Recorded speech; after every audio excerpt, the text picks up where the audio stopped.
Cristiano Ronaldo is back, and when the greatest goal scorer in the history of football starts finding the net at a World Cup, the entire tournament shifts in a specific and unmistakable way. His mindset is he's the number one in the world.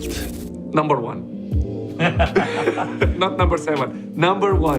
Every defensive structure becomes more cautious. Every opposing manager's preparation becomes more specifically focused. Every neutral watching becomes more invested in what happens next. Approach the game. The question here is what we will notice very early if the body follows the brain. Right. Because I remember myself when I played in that age. In my mind, I was number one, just like today. But the body didn't follow. And that's a natural thing because you want so much, but you have to accept that the body doesn't follow. And he has to see himself. Because nobody in the sport produces the specific quality of drama that Cristiano Ronaldo produces when he is performing at the level this 2026 World Cup is showing he can still reach. People keep saying age has finally caught up with him. People keep making the argument that what we are watching is the last embers of a fire that once burned so intensely it defined an entire era of football. That the statistical record is impressive because it was built across decades, but that the present version of Ronaldo is a reduced and declining shadow of the player who once terrified defenders at the Santiago Bernabeu. Those people simply have not been paying attention. Cristiano Ronaldo has now scored 93 goals for Portugal since turning 30 years old. Poses himself. 93 goals after the age when most analysts start writing the beginning of the end narratives around even the most gifted attackers in world football. It's Ronaldo who's getting there first. His international tally stands at an almost incomprehensible 145 goals in 230 appearances. Maybe there, Ronaldo. And here is the specific detail that reframes the entire conventional narrative about age and decline. But working it short this time, in by Moutinho. Before turning 30, Ronaldo played 118 matches and scored 52 goals. After turning 30, he has played 112 matches, 6 fewer games, and scored 92 goals. That is 40 more goals in fewer matches. That is not decline wearing the costume of sustained performance. That is genuine and documented improvement in the most fundamental measurable output of a center forward's job. Absolute cinema, nothing less. And at the 2026 World Cup, the Ronaldo story has taken on dimensions that even his most devoted supporters might not have predicted with complete confidence heading into the tournament. He has already made history by becoming the first and only player in the entire history of football to score in 6 different World Cups. Goals in Germany 2006. Goals in South Africa 2010. Mbappe hits it. Goals in Brazil 2014. 4 goals in Russia 2018. A goal in Qatar 2022. And now, already, goals at the 2026 World Cup. A brace against Uzbekistan that carried its own specific and significant piece of history. That latest brace took Ronaldo to 10 World Cup goals, making him the highest-scoring Portuguese player in World Cup history, surpassing the legendary Eusebio and establishing a national record that may stand indefinitely given the specific combination of longevity and performance quality required to reach it, and the record that attached itself to those goals in a way that instantly became one of the most discussed individual facts of this entire tournament. At 41 years and 138 days old, Cristiano Ronaldo became the oldest player ever to score a World Cup brace, surpassing, with extraordinary timing, the record set earlier in this same tournament by Lionel Messi at 38 years and 363 days. The two men who have defined the conversation about football greatness for 2 decades are not just coexisting at the same World Cup. They are actively competing for historical distinctions that extend beyond goals and assists into the most specific and most remarkable territory in the sport's entire century of statistical record-keeping. Nobody moves inside a penalty area quite like Cristiano Ronaldo. Nobody attacks space with the same timing, the specific and almost supernatural ability to read exactly when a ball will arrive and where he needs to be to meet it at the precise point where he becomes lethal. Nobody finishes with the same combination of composure and violence, the capacity to deliver a technically precise finish under maximum time pressure.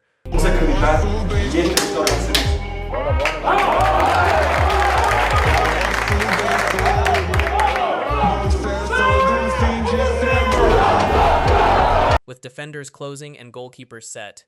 These qualities have not vanished. They have evolved into something that might be even more dangerous than what they were before, because they are now operating alongside the football intelligence that 2 decades of elite-level competition have accumulated. But to understand what Cristiano Ronaldo means to this World Cup and to Portugal's genuine ambition to win it, you have to understand what Cristiano Ronaldo has meant to Portugal across the entirety of the period since he made his international debut. Because the transformation he has produced in his national team is one of the most extraordinary individual impacts on a collective sporting identity in modern football history. Before Cristiano Ronaldo arrived in the Portuguese national team, Portugal's international record was surprisingly modest given the quality of footballing culture the country had consistently produced. Across 82 years of competition, Portugal had qualified for only 3 of the first 11 European championships, appearing in just 27% of the tournaments available to them. Their World Cup history was even more inconsistent, reaching only 3 of the first 17 editions, a participation rate of just 18%. That pre-Ronaldo Portugal never managed to win a major international trophy. Talented generations arrived and departed without the collective consistency, the winning mentality, and the cultural expectation of success that distinguishes nations who compete regularly for the highest honors from nations who participate and occasionally threaten. Then Cristiano Ronaldo arrived, and the statistical transformation is so comprehensive that it almost resists straightforward description. Since his debut, Portugal have qualified for every single European championship available to them. 6 tournaments, 6 qualifications, a perfect 100% record. The same pattern at World Cups. Anda bater, anda. Tu bates bem, perdemos que se foda, anda. Solidar, vai, solidar. 6 consecutive tournaments reached during the Ronaldo era, another flawless qualification record. Before Ronaldo, Portugal had qualified for just 21% of major international tournaments. Since Ronaldo, 100%. And the trophies. Before Cristiano Ronaldo,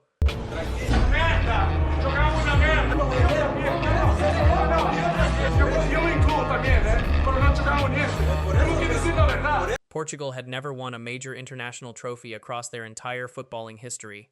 Since his arrival, they have lifted 3: the UEFA Euro 2016 title, Portugal's first major trophy ever, with Ronaldo contributing 3 goals and 3 assists across the tournament, and conducting the emotional leadership of the squad from the touchline in the final itself after being forced off injured. The inaugural UEFA Nations League completed with one of the most iconic individual performances in recent international tournament history, his hat-trick against Switzerland in the semi-final that carried Portugal to the final. And then the 2024-25 Nations League, where Ronaldo produced what may be the most remarkable sustained individual performance of his international career at any age: 8 goals in a single Nations League A campaign, the most ever scored in the history of the competition. He scored against Croatia, scored the winner against Scotland, found the net away to Poland, scored twice against Lewandowski's side in the return fixture, goals against Denmark in the quarter-final, a brilliant strike against Germany in the semi-final, and then another against Spain in the final. He became the first player ever to score in every single round of a Nations League campaign, a feat of sustained clinical excellence across an entire competition that no player of any age had previously managed. These achievements did not happen in isolation. They happened as the result of the most fundamental transformation of his playing identity that any player at his level has ever successfully executed. The young Ronaldo was a winger, an explosive, step-over-driven, dribbling-obsessed attacker who terrorized defenders with pace and technique, and the specific arrogance of someone who had decided that individual brilliance was the most effective available route to impact. He was breathtaking in that role. He was the best winger in the world and competed directly with the best players of his generation on those terms. But from his final years at Real Madrid onward, something changed. The evolution was not imposed by decline. It was chosen by intelligence. Ronaldo recognized that the penalty area was where he could continue being decisive long after the pace that made the wing role so devastating had reduced to merely elite rather than supernatural. He became a predator, a fixed striker who studied the movement of defenders, who timed his runs to arrive at the precise moment between the fullback's tracking and the center back's awareness, who learned to win physical battles in ways that compensated for reduced pure acceleration. In his last 13 official Portugal matches before this World Cup, Cristiano scored 13 goals in 13 games, 1 goal per match across every single competitive appearance. That is not a player declining toward irrelevance. That is a player who has found the specific version of himself that the current moment requires and is executing it with the same ruthlessness that defined every previous version. At this 2026 World Cup, Roberto Martinez has built a tactical system specifically designed to maximize what this version of Ronaldo provides. Portugal attack the space between opposing fullbacks and center backs with precise and coordinated movement. the wide players staying wide to pin defenders in their starting positions while attacking midfielders make aggressive runs through the channels that those pinned defenders cannot follow without exposing space elsewhere. The objective is to create chaos across the defensive line, to generate impossible decisions for defenders, and to exploit the gaps that appear. And Cristiano Ronaldo, at 41 years old, is still executing the movements this system demands, with a precision that continues to confound everyone who had predicted his limitations, would by now have become disabling.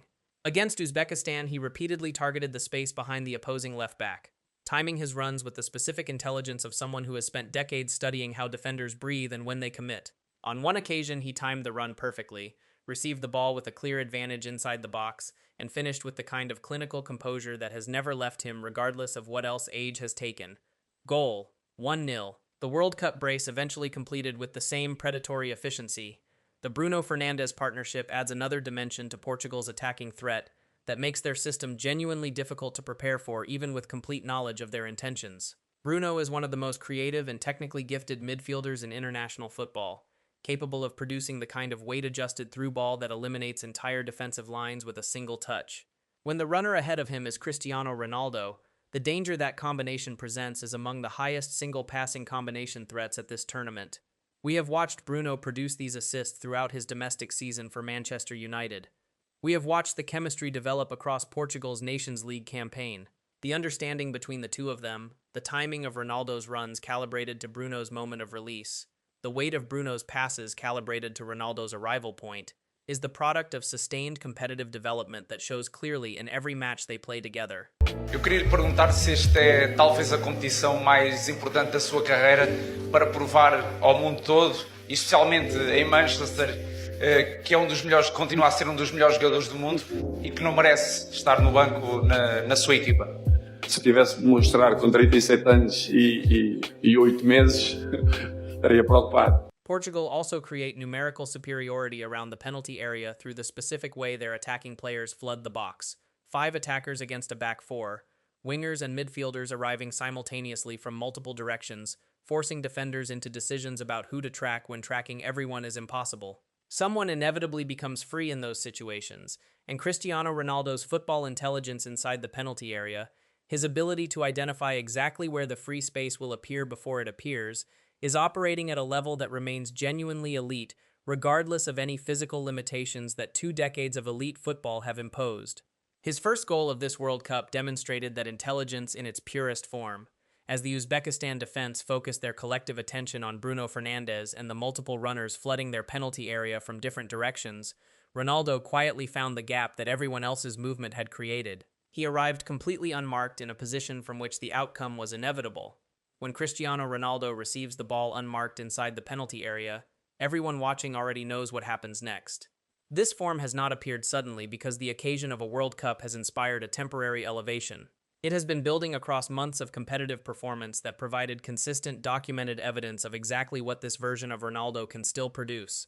His movement between center backs against Croatia in the Nations League, his clinical finishing against Poland across both fixtures, his complete mastery of timing and positioning against Germany in the semi-final where he lost his markers so completely that the finish was essentially routine despite the magnitude of the occasion. Maybe the legs no longer react with the same raw, instantaneous speed they once produced in Madrid.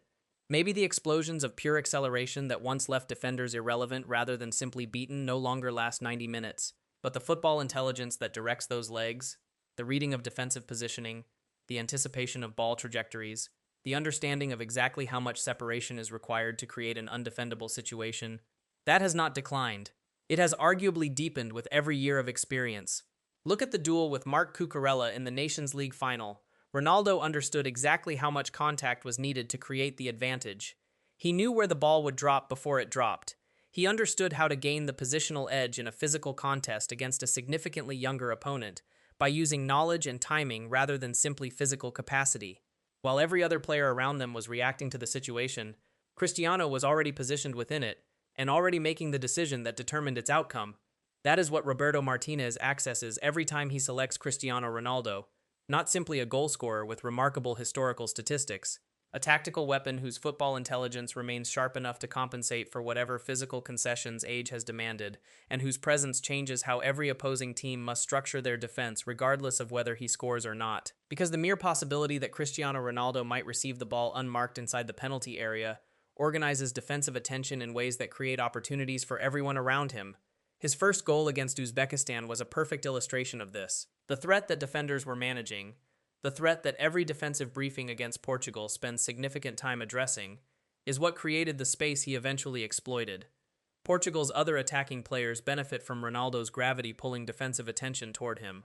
And the numbers that frame all of this remain almost impossible to properly absorb.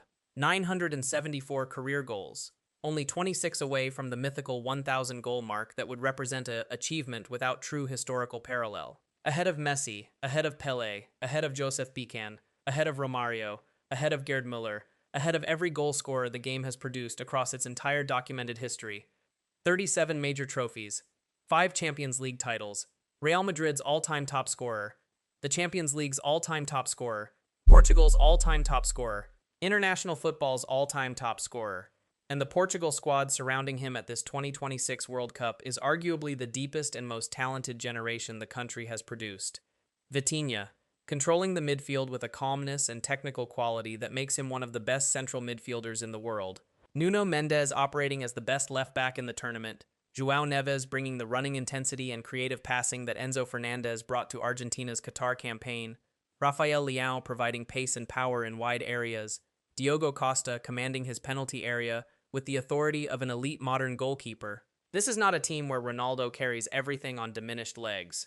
This is a team built to maximize what Ronaldo still provides, while being equipped to create and finish chances independently, when the opposition's defensive focus on him creates the opportunities that a less complete squad would not know how to exploit. Which is why the question being asked across the tournament, can Portugal actually win the World Cup, deserves a more serious answer than the conventional age-related dismissal tends to produce. Portugal have the tactical sophistication, they have the midfield quality, they have the defensive organization, they have the goalkeeper, they have the attacking variety, and they have, at the center of everything, a 41-year-old man who scored 13 goals in 13 games before the tournament started and has already added 2 more in the opening matches. If Cristiano Ronaldo continues playing like this, and the evidence of recent months provides every reason to expect that he will, the 2026 World Cup may not simply be another chapter in the greatest individual goal-scoring career the sport has ever produced. It may become the greatest chapter. The final vindication of a 40-year journey from Madeira to the very summit of everything football offers, the trophy that has always been missing, in the hands of the player who refused to accept that his story was finished. Do not rule it out, because the man himself certainly has not.